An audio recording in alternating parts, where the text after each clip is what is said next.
Well, that motor's no good if there's nothing to put it in. So, I picked up these two units today. This is a club car, originally gas, engine removed, transaxle still in place, some rust on the frame, some scale in some places, but nothing super concerning yet. Haven't really looked super close at it. This one is a Yamaha. This one is a single cylinder gas, and it is missing the input pulley on the tranny because the tranny es no bueno. This one's in pretty good cosmetic shape, and we also got this spare 2-cylinder motor for it, which may be the motor out of that one, I'm not sure. So the plan as of now, this one's going to remain gas. This will be Kyle's, and then this one is the one that we'll put the Yanmar into. These plans may change. We might swap this rear end into that one and make one out of the two. We might use both, we might use neither, we don't know. But anyway, we're gonna get these unloaded and get a closer look at them. So we got them off the trailer and we get a little bit better look of what we're dealing with. So this is the E-Z-GO, and for the time being, this is the one that we're gonna plan to make the diesel. So as you can see, the old engine was well and truly cut out of it. This plate here was cut, the throttle cables and the shifter cables were cut. We don't have a way so far to determine the condition of this transaxle. However, it spins good. It doesn't really seem to make any noise. There's no play in the pulley. This one is leaf sprung, so it would be really easy to lift, whereas the Yamaha is coilovers and like a trailing arm setup in the back.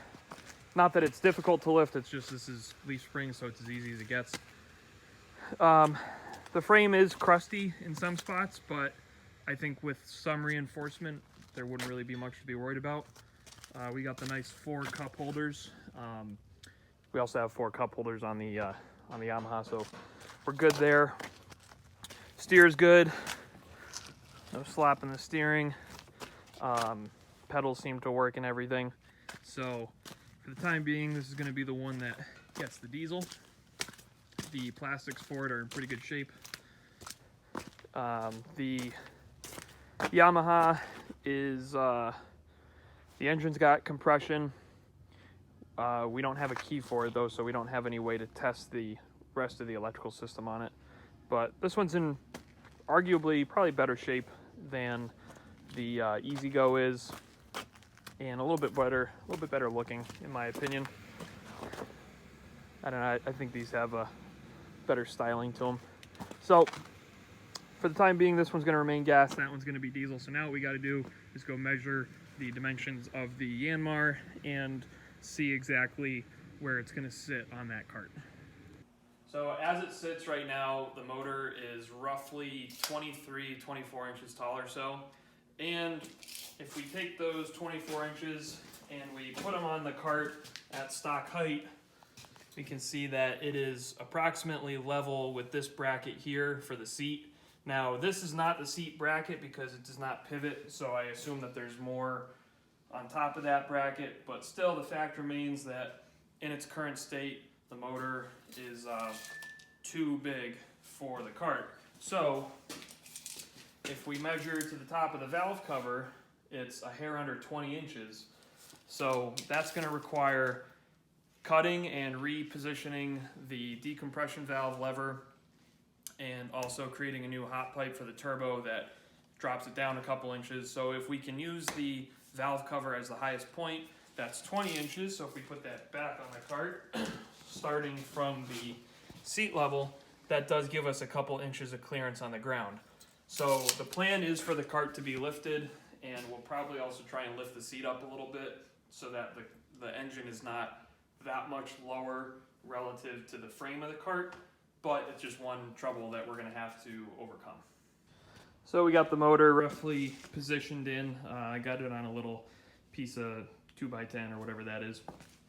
And that's roughly where it's going to sit. You see when we have it here, there's good clearance from the valve cover to the seat. And truth be told, the turbo might even be fine there. I don't know. We'll take a look and see what that is. I don't want to have the exhaust housing too close to anything flammable, just because in the event that it does get hot, that would be bad.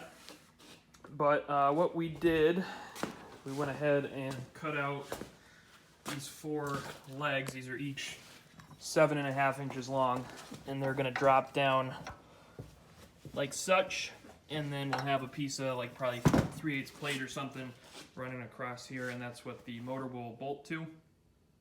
So couple plans for the cart.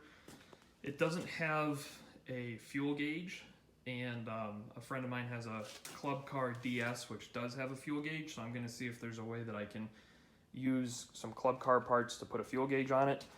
As of right now, I think we're gonna have a fender dump exhaust and probably put the battery on that side and the fuel tank on this side, and that way we'll be able to gravity feed down to the injection pump. Haven't decided yet where the air intake is gonna go. And then we're looking at lift kit options. We'll probably do at least a 6-inch. It's leaf sprung in the back, so it'll probably be either leaf springs or blocks in the back, and then we'll have to like drop the front somehow. It does have provisions for a steering stabilizer. I don't know if those will still be there after it's lifted, but that's how it's kind of shaping up. So tomorrow we're gonna go to the steel yard, get a piece of plate, and see if we can get the motor sitting in there proper. A few moments later.